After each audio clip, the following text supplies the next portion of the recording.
Good morning, girls. BSM 3K CC6 Geography of India. Minerals, Power Resources, Iron and Steel Industry. ये last unit में है. Last unit में काफ़ी सारी चीज़ें दी गई है. मैंने इसको डिवाइड किया है इनटू 2 पार्ट्स. ये मेरा पहला लेक्चर होगा with respect to the last unit. Mineral resources.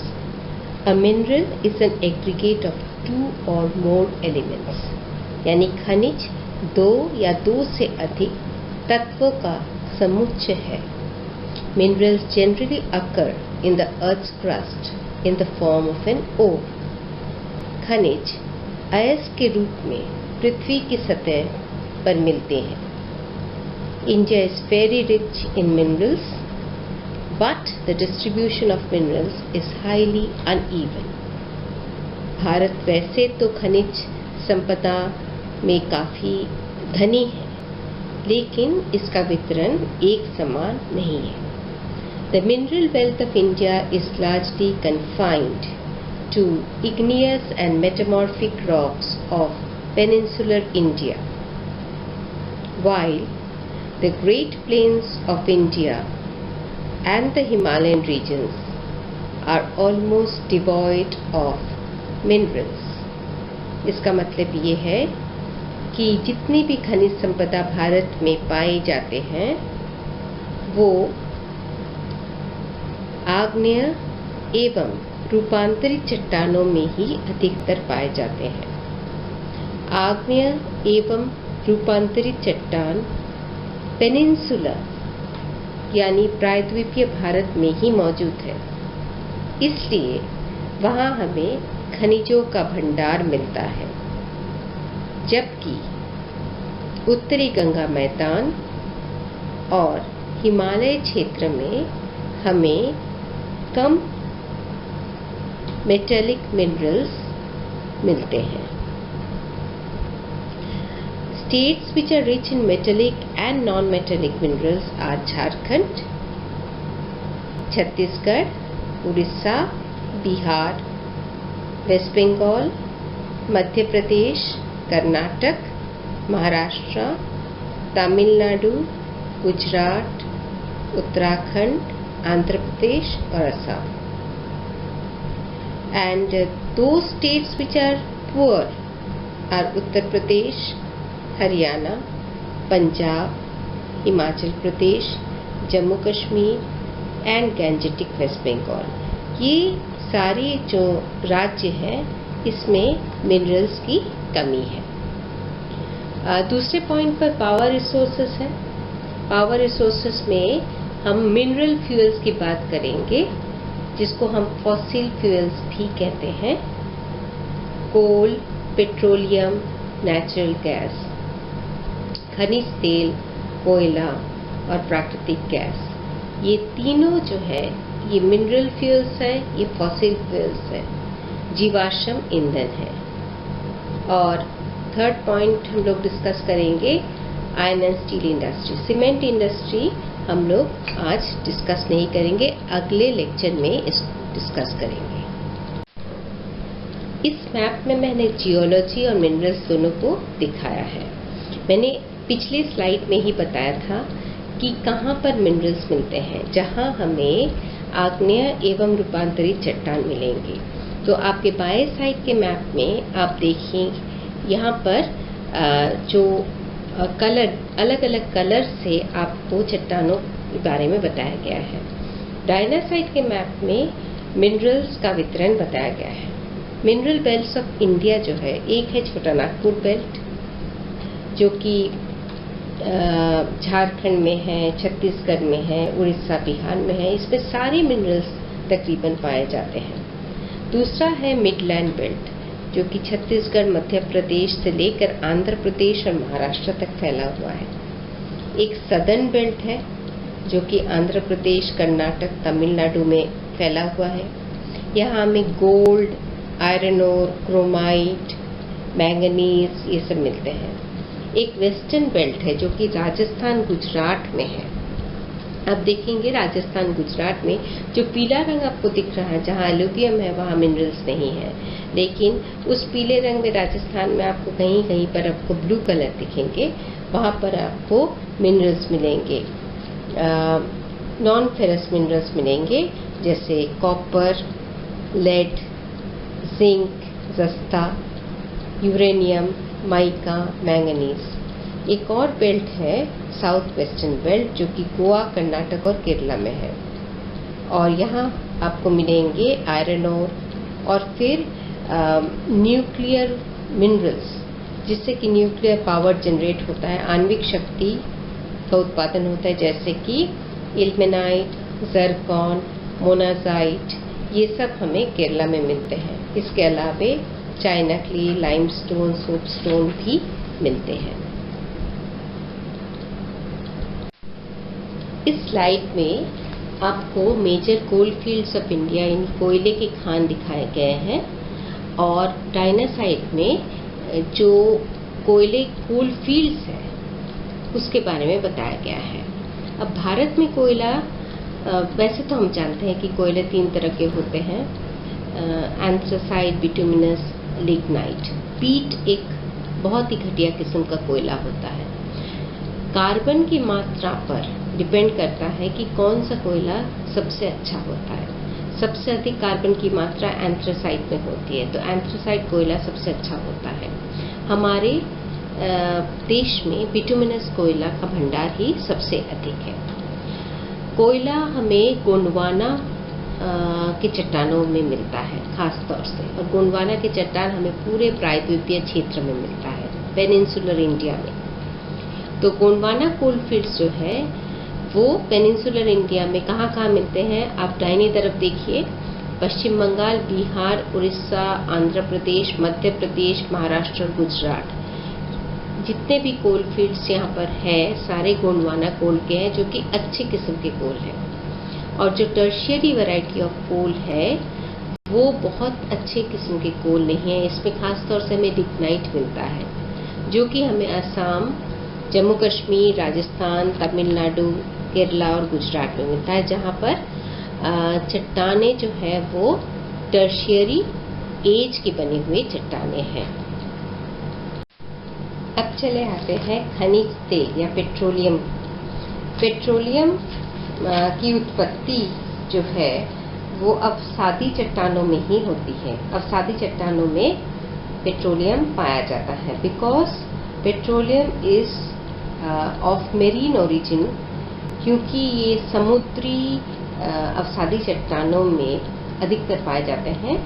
इसलिए जहाँ जहाँ पर अभी समुद्र है या पहले जहाँ पर समुद्र था वहीं पर ही पेट्रोलियम के रिजर्व्स हमें मिलते हैं। तो आप अपने मैप में देखिए, यहाँ पर पेट्रोलियम और नेचुरल गैस जो है वो अपर असम बेसिन में मिलता है, वेस्ट बंगाल के बेसिन में मिलता है, वेस्ट हिमालयन बेसिन में मिलता है, राजस्थान, सौराष्ट्र, कच्छ बेसिन में मिलता है।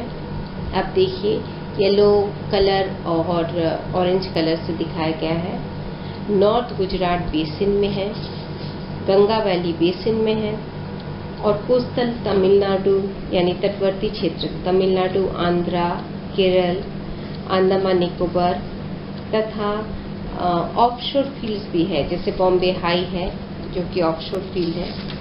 हमारे देश में पेट्रोलियम जो है वो अधिक मात्रा में तो नहीं मिलते हैं, लेकिन बॉम्बे हाई जो है that is the largest petroleum oil field of India which contributes to 65% of the total oil production.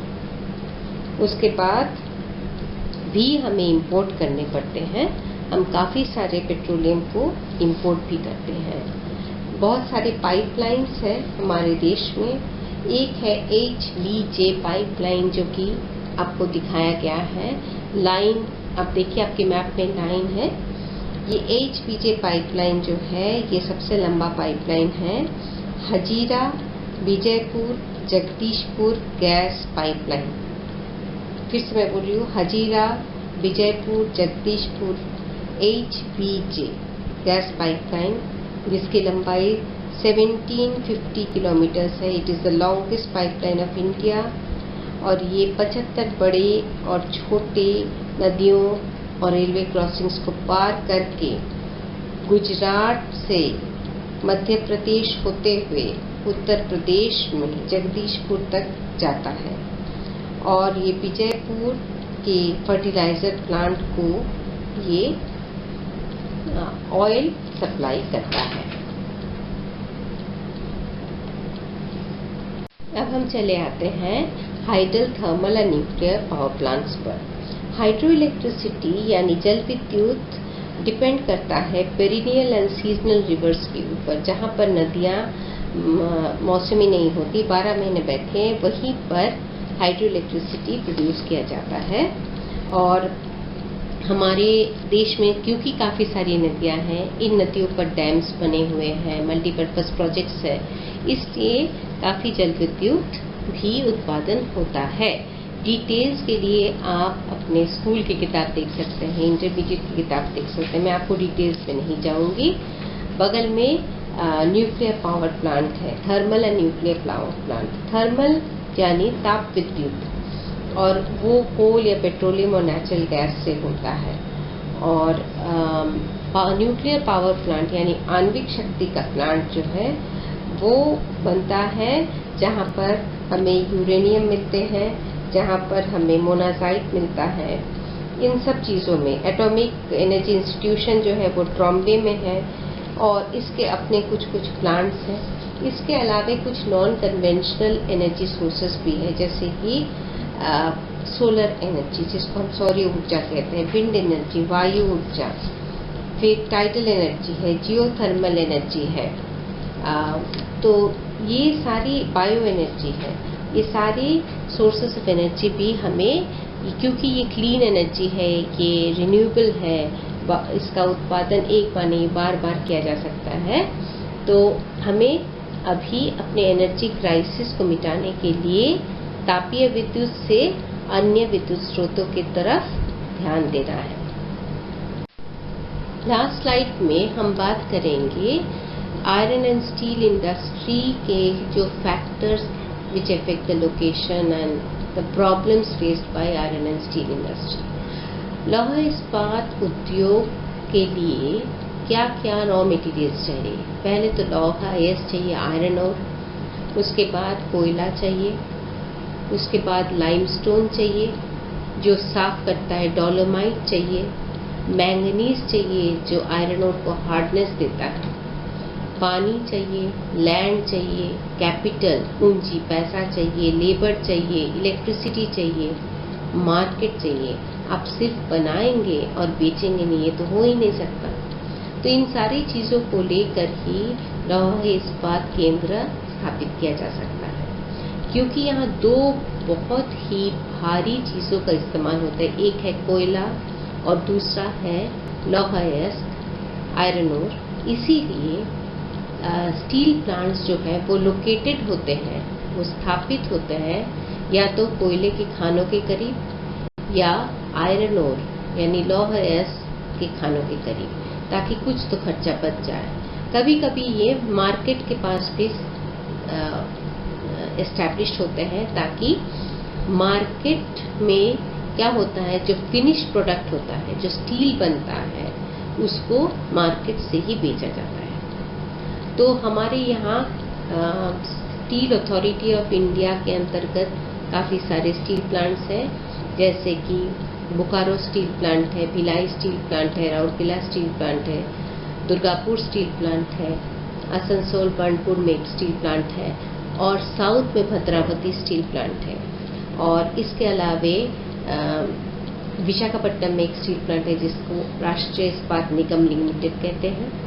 Tata steel का सबसे बड़ा स्टील प्लांट है जमशेदपुर में। बाकी डिटेल्स आप लोगों को किताब में मिल जाएंगी। बहुत सारे प्रॉब्लम्स हैं इसके। एक मेजर प्रॉब्लम है कि हमारे देश में जो कोयला है वो कोकिंग कोल नहीं है।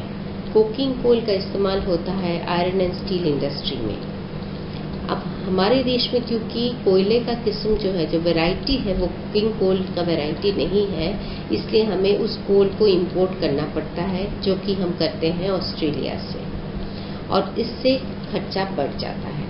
तो ये एक मेजर कॉस्ट है। उसके बाद जो भी जो भी इस्पात बनता है उसको मार्केट में बेचना पड़ता है। हमारे मुकाबले में चाइना का स्टील सस्ता है, इसलिए चाइना आसानी से उसे बेच पाता है। तो ये है हमारे कुछ प्रॉब्लम्स। आशा करती हूँ कि आपको ये सब समझ में आया होगा। This is very easy, you have all done it. आप पहले भी कर चुके हैं ये सब, इसलिए मैं डिटेल्स में नहीं जाऊँगी। कुछ मैप्स मैं आपको दे चुकी हूँ, बाकी आप लोग अपने से करेंगे। Okay, if you have any problem you can contact me. Thank you.